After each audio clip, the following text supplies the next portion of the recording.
Oi, meu nome é Paloma Cozendei e eu vou falar um pouquinho sobre o que eu fiz na prática de modelagem comparativa. Então, eu recebi essa sequência de aminoácidos no início da disciplina e eu utilizei ela para conhecer um pouco dessa proteína, fazer alguns alinhamentos, escolher um molde, construir alguns modelos utilizando o Sysmodel e o Moline, fazer algumas análises da validação desses modelos e depois escolher o melhor modelo para representar essa proteína.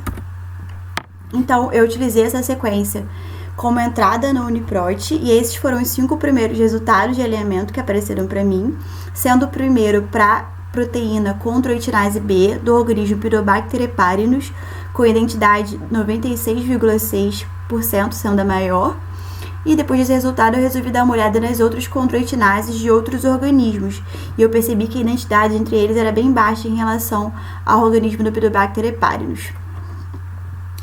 O Uniprot me dá a informação dos nomes alternativos para essa enzima, chondroitinase B, me dá a posição dos aminoácidos do sítio ativo e também me dá a posição do meu peptídeo sinal, que seria do 1 ao 25.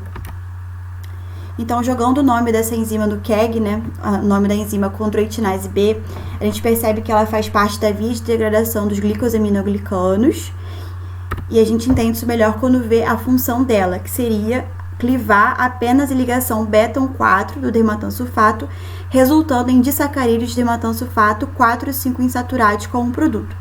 Essa aqui é a carinha que vem do KEGG, mas eu não achei essa imagem muito didática, então eu resolvi dar uma olhada em outros bancos de dados. O primeiro que eu vi foi o Brenda, então aqui eu acho que ficou bem melhor de observar, porque o dermatansulfato é um glicosaminoglicano, ou seja, ele é um polissacarídeo.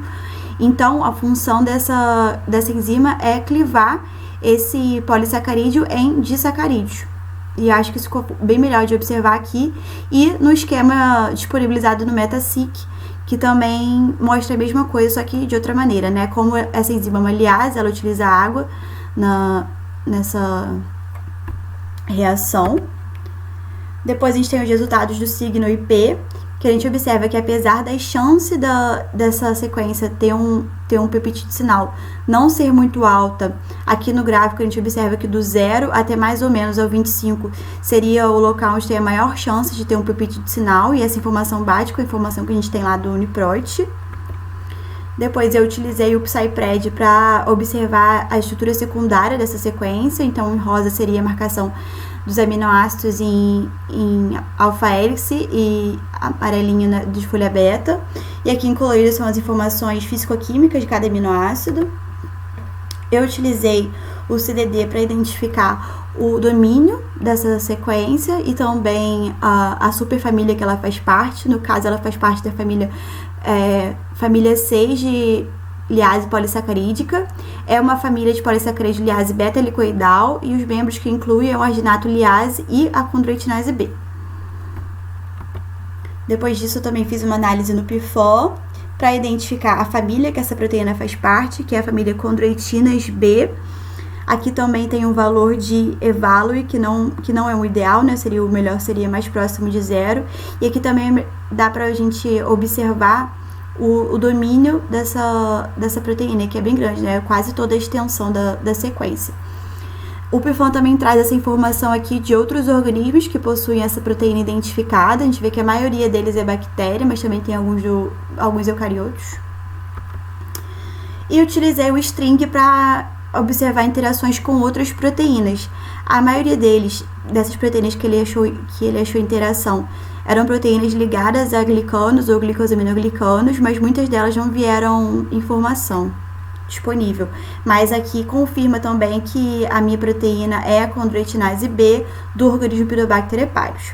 Então, depois de conhecer um pouco mais sobre a minha proteína, fui fazer alguns alinhamentos, né? Eu fiz utilizando o BLAST-P com bancos de dados NR, Uniprot e PDB, nas matrizes Blossom 62, PAN 250 e Blossom 45, e a maioria dos resultados apareceu com chondroitinase B do organismo Pyrobacter heparinus como o primeiro lugar, com maior identidade e similaridade.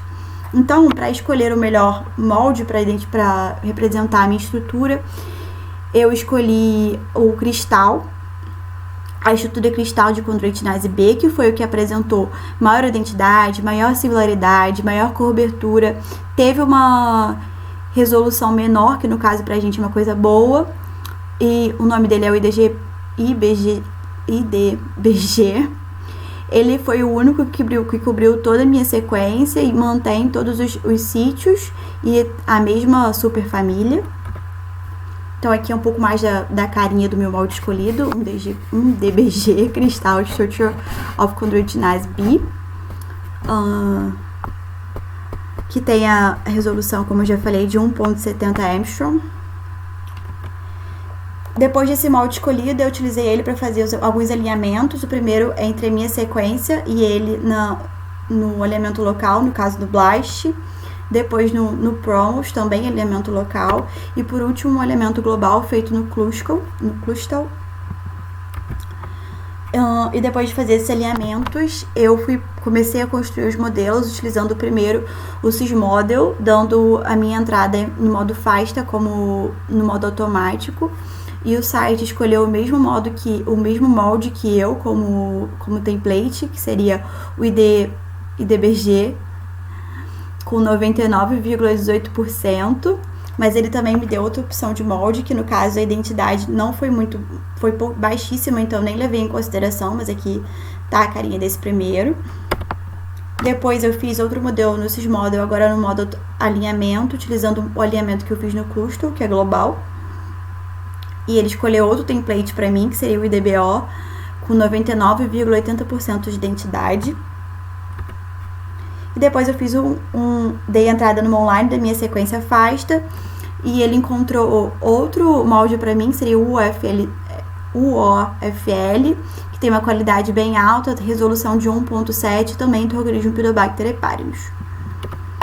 Então, depois dos modelos construídos, a primeira validação foi a dos gráficos de Ramachandra, esse primeiro do SysModel, esse aqui é do modo automático e esse aqui do modo meu alinhamento. A gente vê que no automático tem bem menos aminoácidos no local não permitido do que aqui.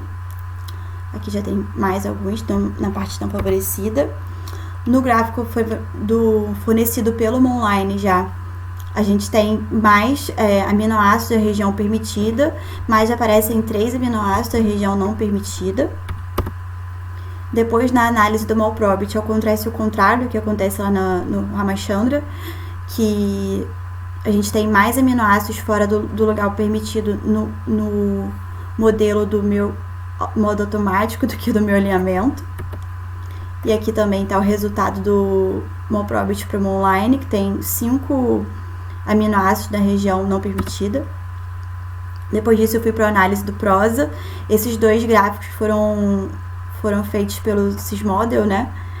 Mas também fiz os gráficos pelo Prosa Web para encontrar o Z-Score, que seria de 8,6 no modo automático e 8,3 no modo meu alinhamento, e depois de 7,4 no modelo do Online. E depois disso, a última validação foi de RMSD, que é aquela que varia a distância dos átomos, né? Então, eu fiz entre o meu modelo e o template do modo automático, que foi baixíssima, né? Um RMSD bom, de 0,101. Depois, eu fiz do modo meu alinhamento, também entre modelo e template, deu RMSD de 0,202.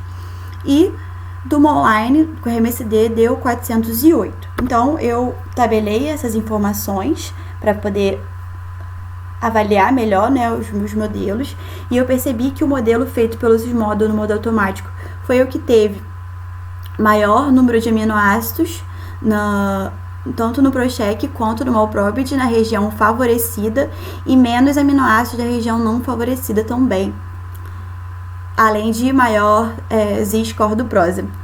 E também, somado a isso, a informação que o meu modelo e o template o template escolhido por mim também foi o que teve o menor RMSD, que é uma coisa boa.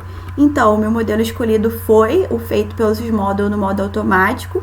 Essas são algumas visualizações dessa mesma proteína, né, desse mesmo modelo da chondroitinase B. E essa aqui, marcado em azulzinho, seria os aminoácidos que formam o sítio ativo dessa enzima. Então é isso, obrigada pela atenção. Obrigada.